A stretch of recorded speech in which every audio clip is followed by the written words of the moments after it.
तो वो फिर वहां से मियां वाली चला जाता है, वहां से भी उसे कन्वेंस नहीं मिलती तो वो एक रक्शे को किराए पे करता है कि मुझे इस्लामाबाद ले चलो, मेरा खान जेल के अंदर है और मैंने वहां जाके स्ट्राइक करना है।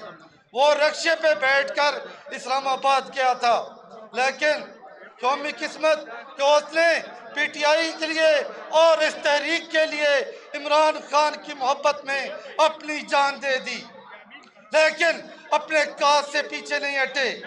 मेरे भाइयों, इस खून को कभी भूलना नहीं।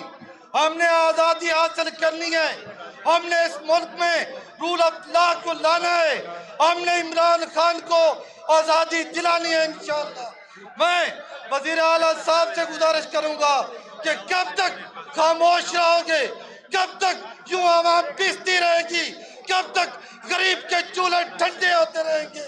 हमारा लीडर जेल में बैठा है, खुदा के लिए कदम बढ़ाओ, हम दोबारा खून देने के लिए तैयार है इंशाअल्लाह। अगर हमारा पूरा खानदान भी इमरान खान पर कुर्बान हो गया तो हमें दुख नहीं, वो गरीबों की जंग लड़ रहा है। वज़ीर आला साहब कदम बढ़ाओ, हम आपके साथ हैं। वो आखिर दवाना अल्हम्दुलिल्लाह रब्बिल आलमीन।